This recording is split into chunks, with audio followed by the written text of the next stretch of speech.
ఏపీలోని ఆంధ్రప్రదేశ్ రైతులకు ప్రభుత్వం కీలక సూచన చేసిందండి. ప్రధానమంత్రి ఫసల్ బీమా యోజన PMFBY కింద పంటలకు బీమా సౌకర్యాన్ని కల్పిస్తున్నారు.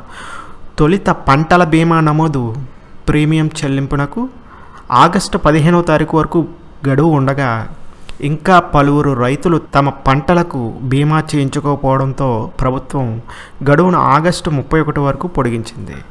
రాష్ట్రంలో ఎల్నినో ప్రభావంతో వాతావరణ పరిస్థితుల్లో మార్పులు చోటు చేసుకునే అవకాశం ఉన్న నేపథ్యంలో రైతులు ముందస్తు జాగ్రత్తగా పంటలకు బీమా చేయించుకోవాలని వ్యవసాయ శాఖ మంత్రి కింజరాపు అచ్చెన్నాయుడు గారు సూచించారు. ప్రకృతి వైపరీత్యాలు, అకాల వర్షాలు, చీడపీడల కారణంగా పంటలకు నష్టం వాటిల్లినప్పుడు రైతులకు ఆర్థికంగా అండగా నిలిచేందుకు కేంద్ర రాష్ట్ర ప్రభుత్వాలు కలిసి పంటల బీమా సౌకర్యాన్ని అమలు చేస్తున్నాయని తెలిపారు. పంటల బీమా కోసం రైతులు చెల్లించాల్సిన ప్రీమియం చాలా తక్కువ మొత్తంలో ఉంటుందని మంత్రి తెలిపారు. రైతులు చివరి తేదీ వరకు వేచి చూడకుండా ఆగస్టు 31లోగా బీమా ప్రక్రియను పూర్తి చేసుకోవాలని సూచించారు.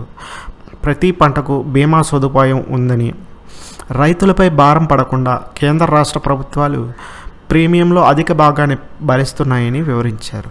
పంటల బీమా ప్రీమియం చెల్లించేందుకు రైతులకు తమ సమీపంలో MDO ఆఫీసులో కానీ, CSC కేంద్రాల్లో కానీ, మీ సేవా కేంద్రాలు కానీ సంప్రదించాలని వ్యవసాయ శాఖ అధికారులు సూచిస్తున్నారు. రైతు రిజిస్ట్రీ నెంబర్ ఆధారంగా పంటల బీమా ప్రీమియంని స్వీకరిస్తారని తెలిపారు.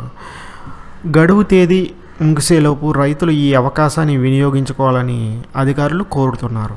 పంట నష్టపోయినప్పుడు రైతులకు బీమా భరోసాను అందిస్తుంది. పంట నష్టంతో ఏ ఒక్క రైతు కన్నీరు పెట్టుకోకుండా ఉండాలనే ఉద్దేశంతో పంటల బీమా పథకాన్ని పటిష్టంగా అమలు చేస్తున్నానని మంత్రి అచ్చెన్నాయుడు తెలిపారు.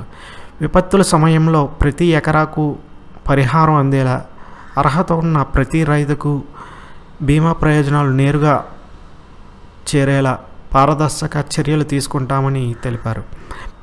ప్రజాప్రతినిధులు, ఎమ్మెల్యేలు కూడా తమ నియోజకవర్గాల్లో పర్యటించి రైతులకు పంటల బీమా సౌకర్యాన్ని కల్పించాలని కోరారు. ఆగస్టు 31 చివరి గడువు కావడంతో రైతులకు ఆలస్యం చేయకుండా సమీపంలోని MDO ఆఫీస్ కానీ, CSE లేదా మీ సేవా కేంద్రం కానీ సంప్రదించాలని, ప్రీమియం చెల్లింపును పూర్తి చేసుకోవాలని వ్యవసాయ శాఖ అధికారులు సూచిస్తున్నారు.